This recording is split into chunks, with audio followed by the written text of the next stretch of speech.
There's something deeply unsettling about how the world first heard the news. Confusion, panic, disbelief. Reports started coming in all at once, and within minutes, it felt like time itself had stopped. Michael Jackson had set countless records in the music industry, but no one was prepared for the moment when every channel began saying the same thing: he was gone. At first, people didn't believe it. How could someone so larger than life, someone who seemed almost untouchable, suddenly disappear? But as confirmations came in, the reality became impossible to ignore. The king of pop, the man who had defined generations of music, had died. And just like that, the world felt quieter. But even in death, the story didn't slow down. Questions started rising immediately. Concerns about what really happened, whispers about substances, about medical decisions, about responsibility. The name Conrad Murray entered the conversation, and suddenly this wasn't just about loss anymore. It became about truth. About accountability. About the final hours of a man who had spent his entire life under the spotlight. And that's where the real story begins. Because Michael Jackson was never just a pop star. He was a cultural force. A phenomenon that reshaped music, dance, fashion, and entertainment in ways that still haven't been fully understood. But behind that global image was a life filled with pressure, transformation, pain, and relentless ambition. Long before the fame, before the screaming crowds and sold-out stadiums, there was a small house in Gary, Indiana. A cramped space where 10 children shared dreams that felt bigger than their reality. Michael was the 8th child, and from the very beginning, life wasn't easy.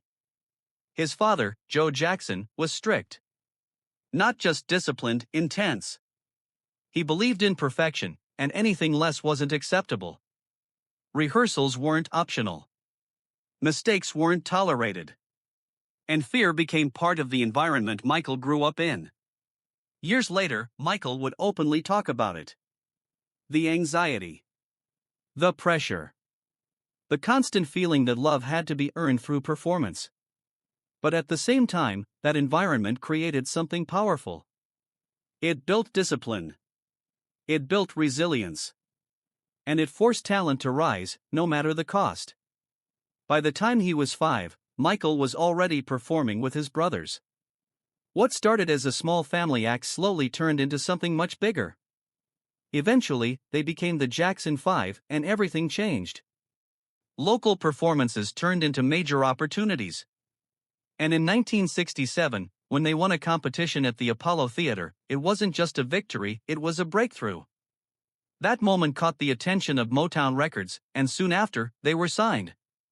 With the support of Diana Ross, their first major single, I Want You Back, exploded onto the charts. It went number 1. And just like that, Michael Jackson, at only 11 years old, became the face of a global movement. But fame at that age doesn't come without consequences. Childhood started disappearing. Normal life became impossible. Everything was scheduled, controlled, managed. The stage became home, and the audience became a constant presence. Still, Michael kept pushing forward. Because even at that age, it was clear he wasn't just part of a group. He was something else entirely. As he entered his teenage years, that truth became impossible to ignore. He began stepping into a solo career, and while his early work showed promise, it was only the beginning of something much bigger. Then came 1979. The release of Off the Wall, produced by Quincy Jones, changed everything. It wasn't just an album, it was a statement. A blend of pop, soul, funk, and disco that felt fresh, confident, and completely unique. Songs like Don't Stop Till You Get Enough didn't just succeed, they defined an era. But even that level of success wasn't enough for Michael. Because in 1982, he did something no one had ever done before. Thriller. An album that didn't just break records, it erased them. With over 60 million copies sold, it became the best-selling album of all time. But the real impact wasn't just in numbers. It was cultural. The music videos alone changed the entire industry. Billie Jean, Beat It, and especially Thriller turned music into cinematic experiences. Directed by John Landis, the Thriller video became a global event. People didn't just watch it, they experienced it. And then came the moonwalk. In 1983, during a performance celebrating Motown's anniversary, Michael introduced a dance move that would become one of the most iconic moments in entertainment history. The audience reaction was immediate. Shock, excitement, disbelief. It was more than dance, it was magic. At that point, Michael Jackson wasn't just famous. He was untouchable. But behind that success, things were starting to change. Physically, people began noticing differences. His skin tone was becoming lighter. Rumors spread quickly, accusing him of trying to change his identity. But the truth was more complicated. He was dealing with vitiligo, a condition that affects skin pigmentation. Along with lupus, it created challenges that were both physical and emotional. Still, the media didn't slow down. If anything, it intensified. Every move was analyzed. Every appearance was questioned. And yet, he kept creating. Albums like Bad and Dangerous proved that he wasn't just maintaining success, he was evolving. Hits kept coming. Tours became bigger. Performances became more complex. At the same time, his business decisions were just as powerful as his music. In 1985, he purchased the publishing rights to songs by the Beatles, a move that shocked the industry. Even Paul McCartney had tried to acquire them. But Michael secured the deal, and it became one of the smartest financial decisions in music history. Then came major endorsement deals, including a groundbreaking partnership with Pepsi. Everything he touched seemed to grow. But success at that level comes with pressure that most people never see. In 1993, serious allegations emerged. The impact was immediate and devastating. His image, his reputation, everything he had built was suddenly under attack. Although he maintained his innocence, the case was settled out of court, and the damage to his public image was significant. From that point on, the narrative around him changed. It wasn't just about music anymore. It was about controversy. About speculation. About a constant battle between truth and perception. Despite everything, he continued working. Continued creating. Continued giving. Through charities, through global initiatives, through music that still connected with millions. But the weight kept growing. Financial issues began to surface. His lifestyle, his properties, including Neverland Ranch, required massive amounts to maintain. Loans, debts, obligations, they all started adding up. Then came 2005. A highly publicized trial that once again placed him at the center of global attention. This time, he was acquitted.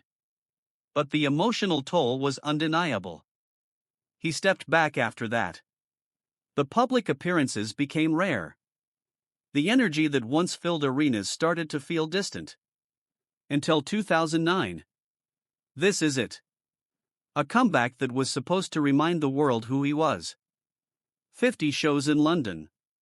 All sold out almost instantly. Fans were ready. The world was ready. But behind the scenes, things weren't stable. Rehearsals were intense. The pressure was enormous. He wanted perfection, the same level he had always delivered. But his body was tired. The years had taken their toll. And then, on June 25, everything stopped. The news broke. Panic spread. And within hours, the world was mourning. The investigation revealed details that were hard to process. The use of powerful medications. The role of Conrad Murray.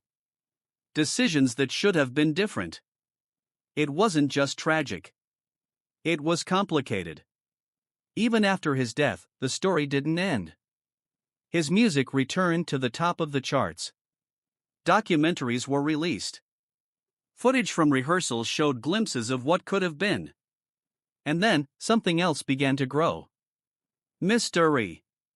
His burial site at Forest Lawn Memorial Park became a place of fascination. Security was tight. Access was limited. And rumors started spreading. Was the tomb really sealed? Was everything as it seemed? Over time, these questions turned into theories. Stories that blurred the line between fact and imagination. But maybe that's part of what makes Michael Jackson different. Even in death, he remains a mystery. Because his life was never simple. It was a combination of brilliance and pressure, success and struggle, love and isolation. He broke barriers. He changed industries. He created moments that will never be forgotten. But at the same time, he carried a weight that most people could never fully understand. And maybe that's why his story still feels so powerful. Because it's not just about fame. It's about what it costs.